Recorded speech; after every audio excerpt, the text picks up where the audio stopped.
वृंदावन वास प्राप्त हुआ, इस सौभाग्य को हम जान गए, अपने सौभाग्य को, तो पग पग पर पल पल में सहज ही स्वतः ही भजन होता रहेगा। श्री वृंदावन वास अपने आप में परिपूर्णतम भजन है।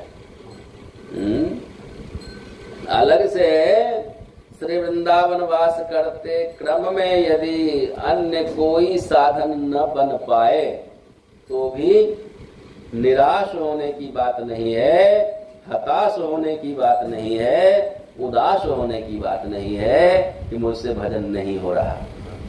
अपने आप में श्री वृंदावन वास करना ही भजन है, परिपूर्णतम भजन है, अखंड भजन है।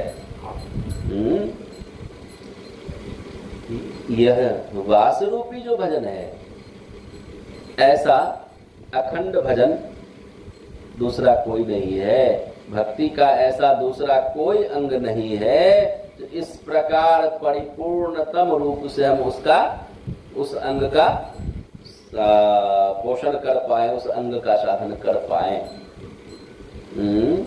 भक्ति के मुख्य 64 अंग शास्त्रों में वर्णित हैं।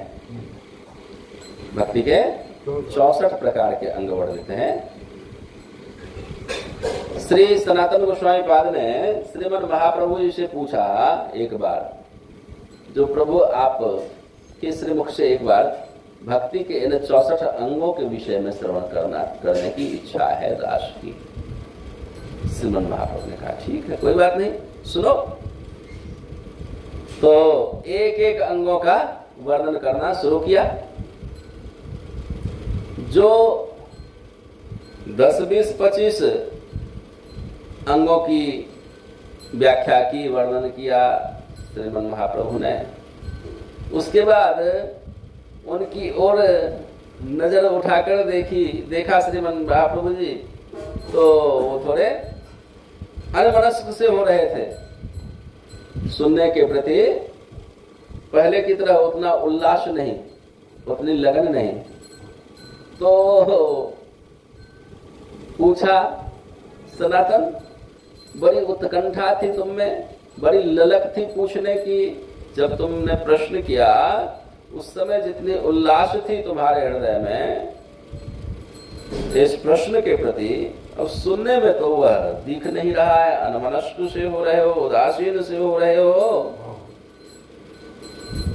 तो उन्होंने हाथ जोड़कर कहा कि हाँ प्रभु, बात ऐसी है, ये जो लंबी लिस्ट है 64 अंग कोई कम होता है क्या? कहा कि इतनी लंबी लिस्ट सामान्य लोग इसको तो याद भी नहीं रख सकते, पालन कहां से कर पाएंगे? 64 अंगों का पालन करना है, इसके लिए पहले याद रखना होगा ना इन विषयों को, इन बिंदुओं को। जब स्मरण ही नहीं रहेगा तो पालन कैसे करेगा? इसलिए मन उदासीन हो गया इसके प्रति। तो श्रीमद् महाप्रभु हंस पड़े और कहा कि ऐसा है, 64 अंग तो है सही, किंतु इसके अंतिम जो 5 अंग हैं, यदि कोई उसका पालन कर ले तो बाकी के 59 अंग उन 5 में ही समाहित हैं। अपने आप स्वतः 64 अंग का पालन हो जाएगा 5 अंग के पालन करने से। तो वो 5 अंग क्या है जिनके पालन से 64 अंग पूर्ति हो जाए? तो है मथुरा मंडल वास, प्रथम श्री विग्रह सेवा, साधु संग साधु सेवन, 3 श्री हरिनाम आश्रय, और 5वां भागवत जी का सेवन, भागवत जी कथा। ये 5 का यदि सेवन करे, वृंदावनवास, भगवत विग्रह सेवा, भागवत सेवा, वैष्णव सेवा और हरिनाम की सेवा, 5 करे, 59 अंग इसमें समा जाते हैं, 64 अंग की पूर्ति हो जाती है। अब इन 5 में विचार करें। अब ये 5 जो हैं, कोई भागवत जी को प्रधान रूप से अपना साधन बनाते हैं, कितनी देर पढ़ेंगे, कितनी देर चर्चा करेंगे? कुछ देर तो विश्राम देंगे ना। अखंड रूप से पढ़ते रहेंगे 24 घंटे? नहीं पढ़ सकते हैं। जो विग्रह सेवा कर रहे हैं वे भी कोई नहीं करता, नहीं कर सकते। विग्रह को ठाकुर जी को शयन भी देना होता है, ठाकुर जी के अन्य अन्य सेवा में भी जाना होता है। अखंड रूप से विग्रह सेवा भी नहीं कर सकते। हरिनाम भी सेवा अखंड रूप से 24 घंटा भी कर सकते क्या? नहीं कर सकते। साधु सेवा नहीं कर सकते। एकमात्र धाम वास रूपी जो यह सेवा है, यह अष्टयाम सेवा है। 8 पहर अखंड रूप से इस साधन को किया जाता है, होता रहता है, स्वतः होता रहता है। धाम वास कर लिए, सो रहे हैं तो भी धाम वास अखंड चल रहा है, कहीं घूम रहे हैं तो भी अखंड धाम वास चल रहा है, वृंदावन के अंदर गलियों में विचरण कर रहे हैं तो धाम वास चल रहा है, बात कर रहे हैं किसी से तो भी धाम वास अखंडित है, ये कभी खंडित नहीं होता। अष्टजाम सेवा है। हाँ, 8 पहर अखंड रूप से यदि कोई भक्ति का अंग पालन किया जा सकता है तो वो धामवास ही है। एक बात। दूसरी बात, धामवास कर रहे हैं और बाकी के जो बचे 4 साधन यदि वो नहीं कर पा रहे हैं तो भी धाम कृपा से वो स्वतः हो जाता है। जैसे विग्रह सेवा नहीं कर सकते हैं, विग्रह सेवा करने की फुर्सत नहीं है, संसाधन नहीं है, जगह नहीं है, तो धाम वास करते हुए विग्रह सेवा स्वतः हो जाती है। कैसे? अब अपनी कुटिया से निकले, कहीं तो निकलेंगे ना, बाजार तो जाएंगे, जमुना जी जाएंगे, कहीं जाएंगे ना, चलते चलते सड़क के बाईं और दाईं और जहां तहां गलियों में नुक्कड़ पर जहां तहां ठाकुर जी का दर्शन मंदिरों में होगा। घर घर तुलसी ठाकुर पूजा, दर्शन गोविंद जी को, अली माने लागो वृंदावननी को। घर घर जहां ठाकुर सेवा है, नहीं चाह करके भी स्थिर विग्रह दर्शन हो जाएगा। स्थिर विग्रह दर्शन विग्रह सेवा ही मानी जाती है। यदि ठाकुर जी का दर्शन करते हैं, सेवा हो गई, विग्रह सेवा। परिक्रमा लगा लिए, सेवा हो गई। यहाँ परिक्रमा आप नहीं लगा पाते हैं, स्वतः लग जाती है। नहीं, आप 4 संप्रदाय के रास्ते से गए बाजार और टटिया स्थान के रास्ते से आ गए लौट कर वापस। अब इस बीच में जितने भी मंदिर हैं, जितने भजनशील महात्मा जन हैं, जितने ब्रजवासी जन हैं, जितने यहाँ के लता तरुगर हैं, सबकी परिक्रमा लग गई अनायास, बिना चाहे, बिना प्रयास किए न, हो गई विग्रह सेवा। दूसरा साधन क्या है? भागवत जी का सेवन नहीं कर सकते हैं, समय नहीं है, तो भी धाम कृपा से अनायास हो जाता है। चलते चलते जिधर से आप जाएं, कहीं न कहीं से कथा की आवाज कान में आएगी। ये वृंदावन धाम की विशिष्टता है, ये महिमा है। सुनने के लिए जाना नहीं है, यदि समय नहीं है, गए तो सोने पे सुहागा है। यदि श्रवण करने श्रद्धा पूर्वक जाते हैं, कथा में सम्मिलित होने जाते हैं, तो फिर कहना ही क्या। यदि नहीं जाते हैं तो धाम ये काम करवा देते हैं अनायास। नाम सेवन है, भगवान नाम करते हैं तो फिर कहना ही क्या। धाम में वास करते हुए यदि नियम पूर्वक, निष्ठा पूर्वक हरे नाम कर रहे हैं, जब कर रहे हैं, कीर्तन कर रहे हैं, नाम ले रहे हैं, राधे राधे रट रहे हैं, तब तो फिर कहना ही नहीं है। यदि नहीं कर रहे तो धाम करवा देंगे। रिक्शा वाले को बुलाएंगे तो ये भैया राधे राधे इधर आ जाओ। हाँ, ये तो यहाँ की भाषा है। वृंदावन में रहना है तो राधे राधे बोलना ही पड़ेगा। हो गया हरे नाम न। स्वतः हरि नाम इस अंग का भी पोषण धाम कर देते हैं।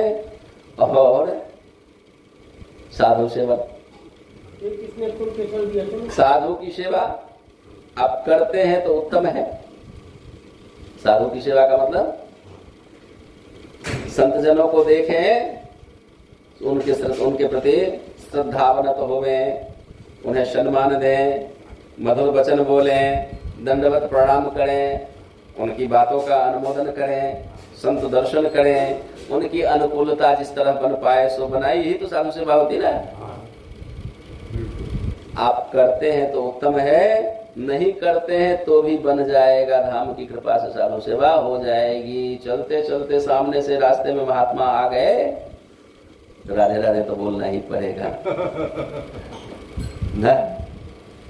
एक बार उन्हें दंडवत नमस्कार तो करना ही, अपने आप स्वतः हो जाएगा, संस्कार बस हो जाएगा, और हो गया तो साधु सेवा हो गई।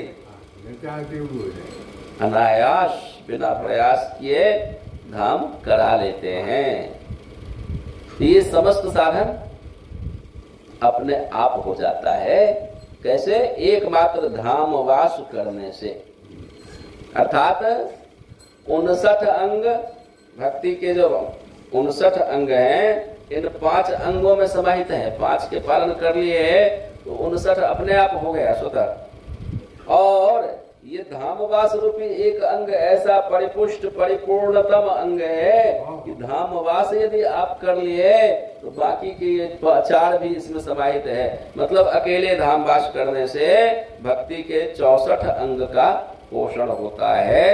अर्थात भक्ति देवी परिपूर्ण रूप से पोषित होती है। इसीलिए भागवत जी के आरंभ में नारद जी ने भक्ति देवी का प्रसंग वर्णन किया है कि उन्होंने देखा जो भक्ति देवी एक कोई नव तरुणी वृंदावन में पड़ी हुई है, वहां 2 वृद्ध दोनों बगल में हैं। उन्हें लगा कौन है ये, कैसे हैं? बड़ी बड़ी सुंदर सुंदर दिव्य स्वरूप धारिणी देवियां। कोई पंखा झल रही उन देवी की, कोई तो चमड़ झुला रही है, कोई तांबुल लिए खड़ी है, कोई अन्न सेवा लिए, कोई जल की झाड़ी लिए खड़ी है। ये कौन ऐश्वर्यमयी ऐसी कौन सी ये देवी है? नारद जी उनके पास जाकर के पूछा, देवी आप कौन हो? आपका यह ऐश्वर्य देख करके मैं तो चमत्कृत हूँ। तो उन्होंने बताया कि हे नारद जी, मैं भक्ति देवी हूँ, और ये समस्त देवियां विभिन्न देव नदियां हैं, विभिन्न देवियां हैं जो हमारी सेवा कर रही हैं। ये दोनों तरफ जो आप देख रहे हैं वृद्ध पड़े हुए हैं, ये मेरे पुत्र ज्ञान और वैराग्य है। हम सब कालक्रम से विविध देशों का भ्रमण करते हुए वहां जीर्णता को प्राप्त हो गए, वृद्धावस्था आ गई। अब वहां से हम श्री वृंदावन आई हैं। वृंदावन की महिमा, श्री वृंदावन का प्रभाव कि यहाँ आते ही मैं तो नव तरुणी हो गई, वृद्धावस्था से नव तरुणी हो गई। और अब ये मेरे बालक दोनों हैं, ये मूर्छित पड़े हुए हैं, वृद्धावस्था से ग्रस्त हैं, जरावस्था से ग्रस्त हैं। तो भक्ति देवी वृंदावन का स्पर्श पाने से परिपुष्ट स्वस्थ हो जाती हैं, मस्त हो जाती हैं, नव तरुणी हो जाती हैं। धन्यम वृंदावनम भक्ति नृत्यति यत्र च, जहाँ भक्ति देवी नृत्य करती है, नाचती है, थिरकती है। नाचना थिरकना तभी होता है जब मन प्रफुल्लित हो, प्रसन्न हो। दुखी मन से, रोगी मन से कोई नाच सकता है क्या? हाँ। तो भक्ति देवी निरंतर नृत्य करती है, नाचती है वृंदावन में। यही उनकी प्रसन्नता का, उनके स्वस्थ होने का, उनके पुष्ट होने का यह परिचायक है। अर्थात एकमात्र वृंदावन वास कर लेने से ही भक्ति देवी का सर्वांग पोषण हो जाता है। ऐसे महिमा संपन्न, प्रभाव संपन्न श्री वृंदावन है, जिनका सेवन करने से, जिनका आश्रय लेने से और कुछ करना ही नहीं होता है। सीधे सीधे परिणाम क्या है? भगवत प्रेम प्राप्त करना, उस वृंदावन वास का परिणाम है भगवत प्रेम प्राप्त करना। जो प्रयास करे उसको तो मिलता ही मिलता है, जो साधन करे उसको तो मिलता ही मिलता है, जो प्रयास न करे, जो साधन न करे, उसे गिफ्ट के रूप में, उपहार के रूप में श्री वृंदावन भगवत प्रेम प्रदान करते हैं। कथा सुनना तो पड़ेगा ही उसको। वृंदावन में है, वृंदावन की प्रिया प्रियतम की लीला नाम रूप का वर्णन उसके कानों में तो जाना ही जाना है, कैसा ही नास्तिक क्यों ना हो, है ना। और उसका प्रभाव है कान में यदि वह घुस गया ना, भगवत नाम रूप गुण लीला की चर्चा कानों के माध्यम से यदि प्रवेश कर गई हृदय में, तो वो अपना रिएक्शन तो करना ही करना, अपना काम करेगी वो आ जा करके। हाँ, यह श्री वृंदावन की विशेषता है।